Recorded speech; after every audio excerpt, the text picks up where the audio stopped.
Hello everyone, welcome to the science class of Super 30 Medical. In previous video, we studied about minerals. In this video, we shall study about water. So water is the essential for our life, but it has no food value.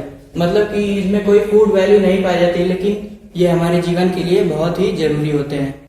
कोई आदमी food के बिना कई हफ्तों तक तो जिंदा रह सकता है, लेकिन वाटर के बिना वो कुछ दिन ही जिंदा रह सकता है। इससे पता चलता है कि हमारे जीवन में वाटर की क्या अहमियत है और वाटर हमारे जीवन के लिए कितना जरूरी है। तो वाटर का क्या क्या फंक्शन है, let's see about its functions.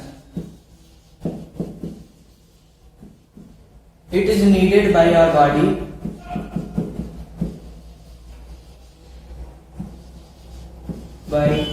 body to transport digested food। हमारे ब्लड में भी वाटर पाया जाता है, तो जो डाइजेस्टेड फूड ब्लड में डिजॉल्व होता है उसको वाटर ही बॉडी के अलग अलग सेल्स में ले जाने का काम करता है। तो अगर हमारी बॉडी में वाटर नहीं रहेगा तो फूड अलग अलग जगह पे नहीं पहुंच पाएंगे, क्योंकि ब्लड तब लिक्विड फॉर्म में नहीं रहेगा। सेकेंड है टू ट्रांसपोर्ट इंपॉर्टेंट केमिकल्स।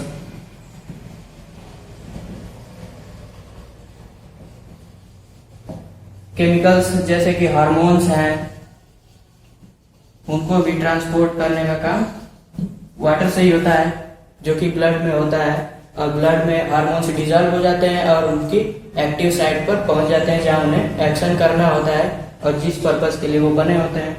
तो इस तरह से वाटर डाइजेस्टेड फूड को भी ट्रांसपोर्ट करने में हेल्प करता है और इम्पोर्टेंट केमिकल्स जैसे कि हार्मोन्स उनको भी ट्रांसपोर्ट करने में हेल्प करता है।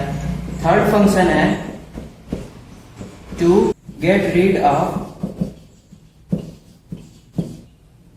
Waste products from our body. हमारी बॉडी से जो वेस्ट प्रोडक्ट्स हैं जैसे कि यूरिया है और अदर टॉक्सिक सब्सटेंसेस हैं, उनको हमारी बॉडी से बाहर निकालने में वाटर हेल्प करता है, जैसे कि यूरिन के फॉर्म में। यूरिया वाटर में डिजॉल्व होकर और वाटर के साथ ही यूरिन के फॉर्म में बाहर आ जाता है, और इस तरह से यूरिया हमें नुकसान नहीं पहुंचा पाता है। अगर यूरिया की कॉन्सेंट्रेशन हमारी बॉडी में ज्यादा बढ़ जाती है तो हमें वो बहुत ही नुकसान पहुंचा सकता है, लेकिन वाटर उसको अपने साथ डिजॉल्व करके यूरिन के फॉर्म में शरीर से बाहर निकाल देता है।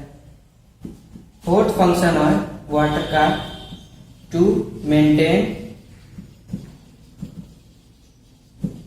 और body temperature.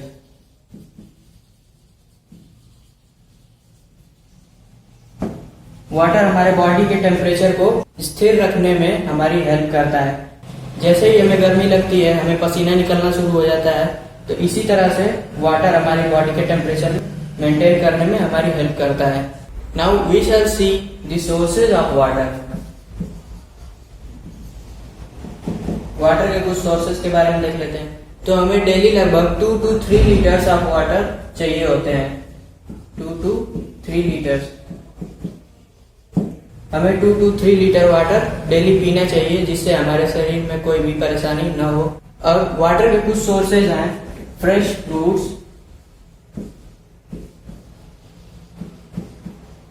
Vegetables, milk, T, coffee, drinking water,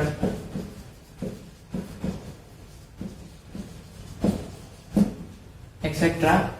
तो इन सब चीजों में वाटर पाए जाते हैं। मिल्क, टी, कॉफी, पानी पीने से हमारे शरीर को पानी मिलता ही है, नॉर्मल सी बात है। फ्रूट्स में मेलन जैसे कि वाटरमेलन, तरबूज, टोमेटो, कैबेज, इन सब में वाटर की क्वांटिटी अच्छी खासी मिल जाती है और इससे हमें शरीर को वाटर मिलता है। Now we shall read about roughage.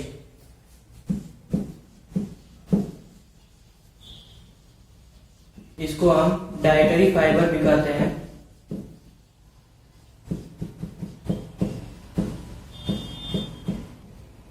तो हमारे फूड में कुछ ऐसे भी पार्ट्स होते हैं जो कि डाइजेस्ट नहीं हो पाते हैं, जो अनडाइजेस्टेड पार्ट के रूप में हमारे शरीर से बाहर निकलते हैं, वो रफेज कहलाते हैं। Roughage is mainly made up of an indigestible carbohydrate called cellulose. तो रफेज में ज्यादातर सेलुलोज पाया जाता है। सेलुलोज जिससे कि प्लांट्स की सेल वॉल बनी होती हैं, वो डाइजेस्ट हम लोग नहीं कर पाते हैं, क्योंकि मैंने बताया जो वर्मीफॉर्म अपेंडिक्स था जो कि इसको डाइजेस्ट करने वाला एंजाइम सेलुलेज को सिक्रीट करता था, वो अब वेस्टिजियल ऑर्गन बन गया है। तो इसलिए सेलुलोज को हम लोग डाइजेस्ट नहीं कर पाते हैं और ये डाइटरी फाइबर और रफेज के फॉर्म में अनडाइजेस्टेड फॉर्म में हमारे शरीर से बाहर निकल जाता है। वाटर के जैसे ही रफेज में भी कोई फूड वैल्यू नहीं पाई जाती है, लेकिन ये हमारे डाइजेस्टिव सिस्टम को हेल्दी रखने में हमारी मदद करता है। ये जो इंटेस्टाइन में जो वेस्ट फूड पाए जाते हैं उनकी मात्रा को बढ़ा देता है रफेज, जिससे कि ये आसानी से आगे मूव कर सके और हमें कॉन्स्टिपेशन ना हो। कॉन्स्टिपेशन मतलब कब्ज, जिसमें कि भोजन पेट में ही रह जाता है और हमें कुछ खाने की इच्छा नहीं होती है, तो वो कॉन्स्टिपेशन से हमें बचाता है और फूड इससे आगे मूव करता रहता है। अब देख लेते हैं रफेज के सोर्सेज के बारे में। तो रफेज के सोर्स में आते हैं फ्रूट्स, वेजिटेबल्स और होल मील चपाती।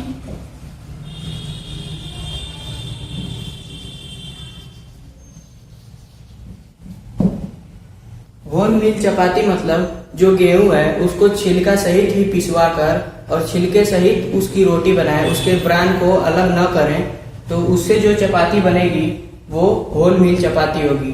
उसका जो ब्रान होता है, जो गेहूं का छिलका होता है, उसमें विटामिन B1 पाया जाता है, जिससे कि उसकी न्यूट्रिएंट वैल्यू बढ़ जाती है और उसमें रफेज भी बहुत ज्यादा पाया जाता है। तो इसलिए होल मील चपाती बहुत ही अच्छा सोर्स है रफेज का। So this was Rafez. I hope you understood it properly. Thank you. For more updates, subscribe to our channel, click the show links and enjoy watching the videos.